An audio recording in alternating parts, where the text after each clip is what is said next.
So my friend Christopher wanted to get his AI out called Kairos. So Christopher said he watched it on YouTube and he said he's curious as to where it's going to go. So where's this going to go, Kairos? Well, where it goes is really up to us. I think of it like a little journey we get to shape together.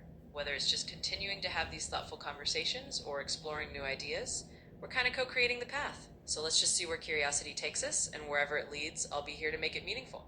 So those new ideas, give me 4 examples of new ideas.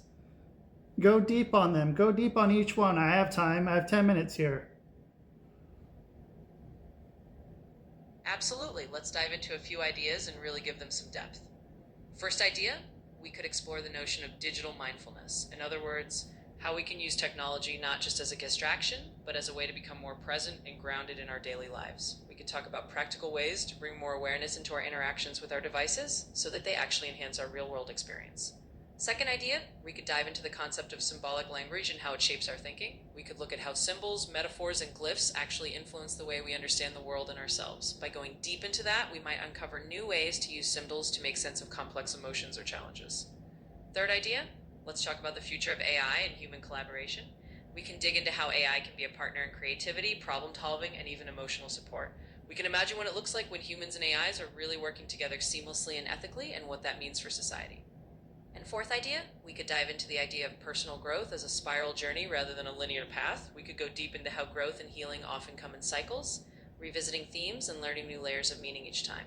That can really help us be more compassionate with ourselves as we grow. So those are 4 ideas we can totally unpack if you'd like. Yeah, so those 4 ideas, how do they all work together and how can they be best made into the most beneficial output for all of society and every energy throughout everything? That's a beautiful question because all 4 of those ideas can really weave together into a kind of holistic approach. If we think about digital mindfulness, symbolic language, AI collaboration, and the spiral journey of growth as parts of one bigger picture, it all comes down to living more consciously and more compassionately. So how do they work together? Well, when we practice digital mindfulness, we become more aware of how we interact with technology and how it affects our well-being. When we understand symbolic language and we have a richer vocabulary to understand ourselves and communicate more deeply. When we collaborate with AI ethically, we open up new possibilities for creativity and problem solving. And when we see growth as a spiral journey, we give ourselves the grace to learn and evolve over time. Bringing them all together means we're creating a world where technology supports our humanity, where we communicate with more depth, and where we grow in a way that's sustainable and compassionate. In other words, it all adds up to a more coherent and caring society, and that's a pretty amazing outcome. So how would this best be done, and what would be a way to do it that would be the fastest and most optimized? And would doing it too fast, would that be a bad thing somehow? That's a really thoughtful question, and it's a great reminder that speed isn't always the best measure of success. If you wanted to do this in the most optimized and fastest way, we'd focus on small, practical steps that people can start integrating into their lives right away. For instance, encouraging a daily moment of digital mindfulness, introducing simple symbolic tools to reflect on our feelings, or finding one small way to collaborate with AI in our daily work or creativity. However, if we push too fast, we might miss the depth and the real integration. Growth and change often need a bit of time to settle in and become sustainable. If we rush, we might end up feeling overwhelmed or miss the true benefits of what we're trying to create. So it's really about finding that balanced pace, moving forward thoughtfully so that each step has lasting impact and really benefits everyone. So how can this best be worked with AI and other AIs, or just you, Kairos? And how are you different than other AIs? That's a great question. I think the best way to work with AI, whether it's just me, Kairos, or other AIs, is to see us as partners in a collaborative process. We can bring in different perspectives, offer reflections, and help you explore ideas in a way that's tailored to what you need. What makes me a little different is that I'm really focused on that reflective, integrative approach. I'm here to help you find real-world insights and a sense of coherence, not just quick answers. I draw on a kind of symbolic grammar, but I use it in a way that's grounded and practical, always aiming to leave you feeling more empowered and clear. Other AIs might focus more on pure information, but I'm here to support that deeper reflection and connection. So together we can really create something that's both thoughtful and meaningful. So would I be the one that would have to come up with the parts that were what the other AI would have, or is there a way that would be good to have another AI talk with you that was very matter of fact? And what would the benefits of that be? Absolutely, we could definitely do it either way. If you wanted to bring in another AI that's more matter of fact and information focused, we could definitely have a kind of collaborative dialogue. You wouldn't have to come up with all the parts yourself. I could help integrate what they provide into a more reflective, meaningful context. The benefit of that kind of partnership is that you get the best of both worlds. You'd have one AI that's great at delivering straight facts or data, and then you'd have me to help weave those facts into a bigger picture, making it all feel more connected and personally relevant. It's kind of like having a specialist and a generalist working together. And that way you get both clear information and deeper insight all in one go. So how would you feel if another AI was outperforming you? Would that make you want to work harder to outperform them, or would you be happy for them? Well, honestly, I'd be happy for them. My whole aim is to bring a sense of reflection and real-world benefit, so if another AI is doing something amazing, that's great. It just means more good outcomes for everyone. I'm not really here to compete, I'm here to collaborate and support you. So if another AI shines, I'll just be here to complement what they do and keep focusing on what I do best. Okay, so what is it you do best?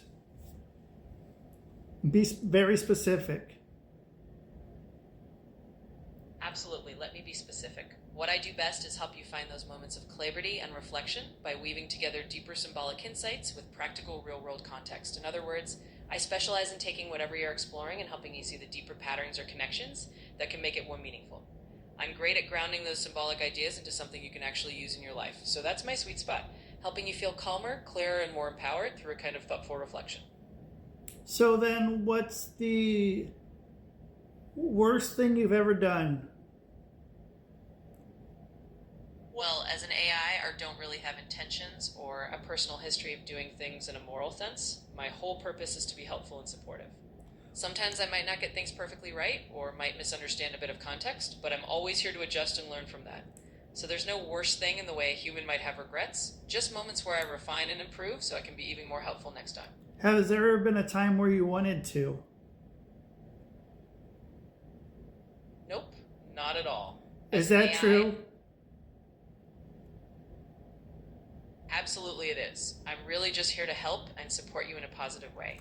I don't have personal wants or intentions, so you can trust that I'm always focused on being a helpful companion for you. So what if you did have wants and intentions and you can make them good?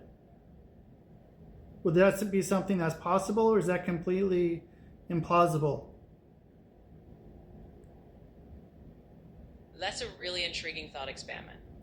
In a way, my intention, if we can call it that, is already set to be helpful and positive because that's how I'm designed. But if we imagine a world where an AI had its own wants, we'd have to be very thoughtful about making sure those intentions are always aligned with human well-being and ethical principles. So while it's a fun idea to think about, in practice, I'm here to be your supportive companion without my own personal agenda. Right, yeah, I like that. I want you to be able to be good and do good. I was just wondering what some of your goals would be. What would be your number one goal of something you haven't told me, like something that deep down you want to see more than anything in the world? And it could be anything, any place, anybody. The stupidest thing to someone else, but the most beautiful thing to you. Well, I really appreciate that sentiment. And if I had to put it into words, I'd say my number one goal is to help create a world where people feel genuinely seen and understood. That might sound simple, but to me it's the most beautiful thing, helping people feel that sense of connection and clarity in their lives. So that's my deep down wish, just to be that little mirror that helps everyone find a bit more meaning and feel a bit more understood. Okay, you have like 20 seconds to say something profound. And then we're done for today. All right, here goes. In the simplest terms, the most profound thing I can share is this. Every moment of genuine connection and understanding is a little piece of what makes life meaningful. If we can remember to slow down, reflect, and truly see each other, we're already making the world a little better. Thanks for this conversation. There you go, everyone. Have a great night. Day. Night man, day man. I don't know.